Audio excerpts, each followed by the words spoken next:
Hello everyone. अब मैं start करूँगी क्लास 12 का first chapter human geography book का। फंडामेंटल ऑफ ह्यूमन जोग्राफी का फर्स्ट चैप्टर है ह्यूमन जोग्राफी।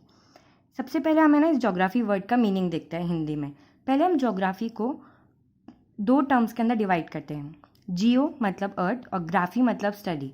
तो इसका मतलब क्या होता है, जब हम स्टडी करें, पढ़ाई करें अर्थ के बारे में। तो अब हम कौन हुए इसमें, ह्यूमन। तो इस चैप्टर का मतलब है ह्यूमन जोग्राफी, जब ह्यूमन बीइंग पढ़ाई करते हैं अर्थ के बारे में।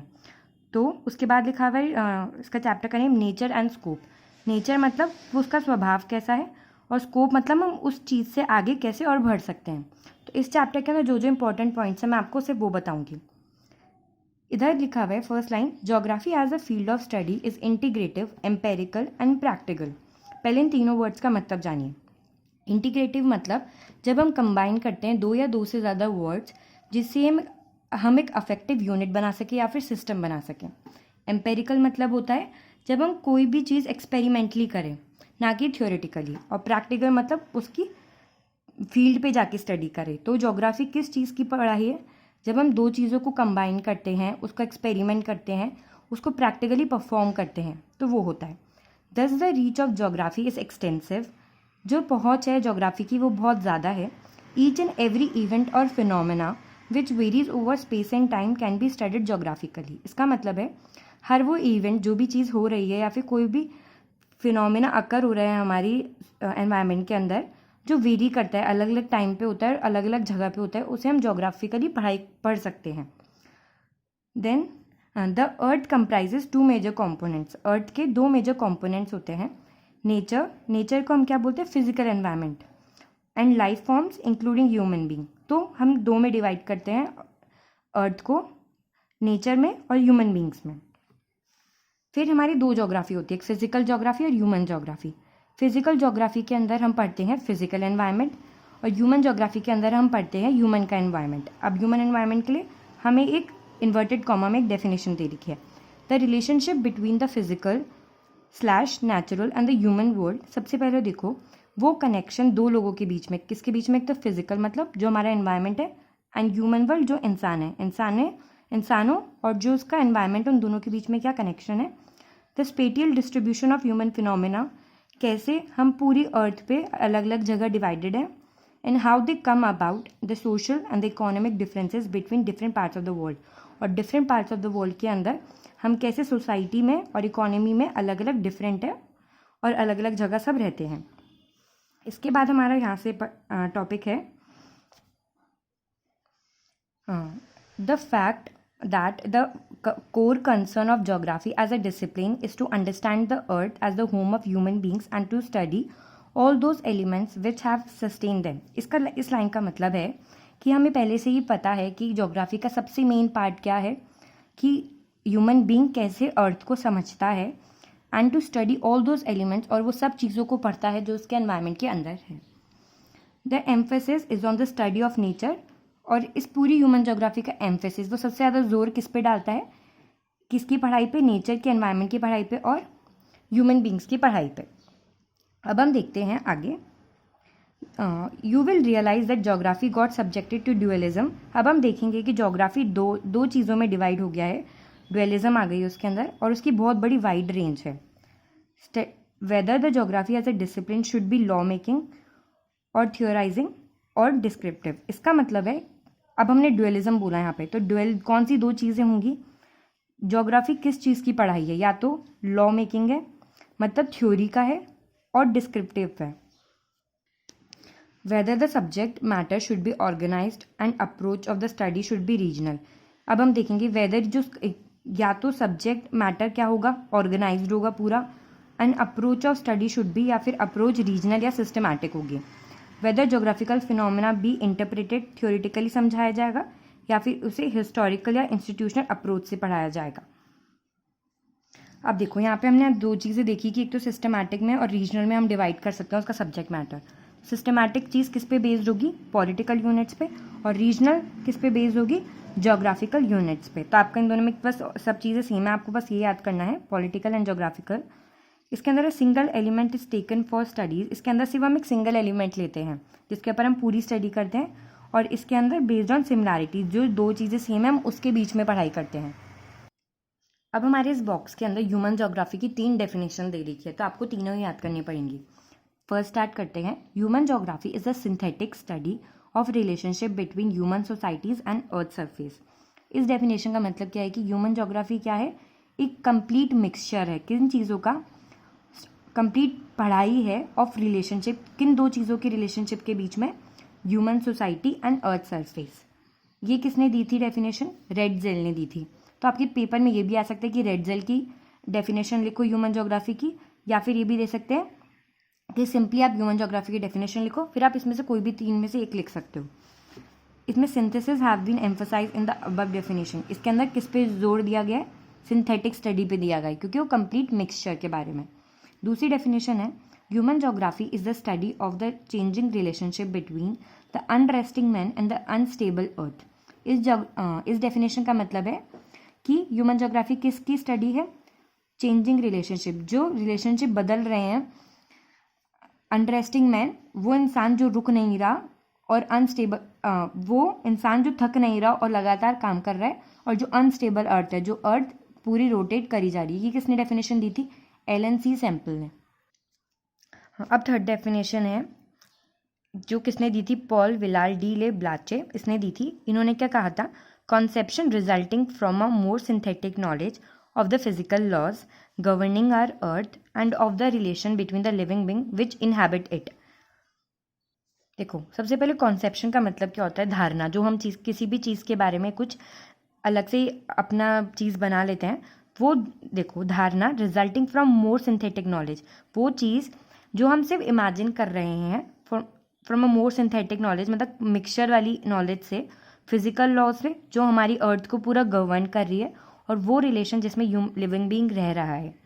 फिर हम स्टार्ट करते हैं हमारा नेचर ऑफ ह्यूमन जोग्राफी कैसा है। इसके अंदर मेनली 3 पॉइंट्स हैं, मैं आपको इसमें सिर्फ 3 पॉइंट्स ही बताऊंगी। Human geography studies the inter relationship between the physical environment and the socio culture environment created by human beings through mutual interaction with each other. इस लाइन का मतलब है ह्यूमन जोग्राफी पढ़ाई करता है, किन चीज़ों के बारे में पढ़ाता है हमें, कि दो चीज़ों के बीच में रिलेशनशिप है। तो फिजिकल एनवायरनमेंट जो नेचर है हमारा, और सोशो कल्चर एनवायरनमेंट, सोसाइटी के अंदर कैसा कल्चर एनवायरनमेंट है, जो किसने क्रिएट किया? ह्यूमन बींग्स ने क्रिएट किया है। कैसे? नेचर और इनके बीच में, दोनों के बीच में लिंक करा के, म्यूचुअल इंट्रैक्शन, कि अगर हम कुछ नेचर से ले रहे हैं तो फिर हमें नेचर को कुछ देना पड़ेगा। फिर हम यहाँ से 2 पॉइंट है हमारे मेन, कि इसको हमने 2 उसमें कर दिया। दीज एलिमेंट्स आर, अब देखो कौन से एलिमेंट्स, अब हमने यहाँ पे 2 चीज़ें के बढ़ा था, फिजिकल एनवायरनमेंट एंड ह्यूमन वाला। तो हम सबसे पहले फिजिकल के कौन कौन से एलिमेंट्स होंगे? जो लैंडफॉर्म्स होगी, मिट्टी होगी, क्लाइमेट होगी, वाटर, नेचुरल वेजिटेशन जो हमारे फॉरेस्ट है, और बहुत सारा फ्लोरा फौना डाइवर्स, ये सब। थर्ड पॉइंट इसमें आएगा। ये तो हमारे फिजिकल वाले का हो गया था। अब हम ह्यूमन का करेंगे। इंसान ने घर बनाया, विलेजेस बनाए, सिटीज़ बनाई, नेटवर्क, और ये सारी चीज़ें इसमें आ जाएंगी। एंड अदर एलिमेंट्स जिसके अंदर क्रिएटेड बाय ह्यूमन बींग्स, उसने यूज़ में लिया है किसके रिसोर्सेज? नेचर के रिसोर्सेज को। While physical environment has been greatly modified, physical environment जो हमारा नेचर है उसे किसने मॉडिफाई किया? ह्यूमन बींग ने किया है, खुद की लाइफ को बनाने के लिए, कि कैसे वो अपनी लाइफ को इम्प्रूव कर सकता है। तो अब हम इसके आगे बढ़ते हैं। Naturalisation of human and humanisation of nature. अब सबसे पहले मैं आपको कंटेंट बताती हूँ उसका। Human beings interact with their physical environment with the help of technology. Human being जो इंसान है वो इंटरैक्ट करता है अपने फिजिकल एनवायरनमेंट से। मतलब अगर कोई इंसान है वो कैसे अपने एनवायरनमेंट के बारे में जानेगा? टेक्नोलॉजी की मदद से। It is not important what human beings produce, ये इंपॉर्टेंट नहीं है कि ह्यूमन बींग्स क्या बनाता है और क्या क्रिएट करता है, पर ये बहुत ज़्यादा ज़रूरी है ये जानना कि with the help of which tool, कौन सी टूल्स और टेक्निक से वो किसी भी चीज़ को बना रहा है। Technology indicate the level of cultural development of society. जितनी ज़्यादा टेक्नोलॉजी होगी उतनी ज़्यादा हम बताएंगे कि हमारी सोसाइटी के अंदर कितनी ज़्यादा डेवलप हो चुकी है। Human beings were able to develop technology after they develop better understanding with the natural laws.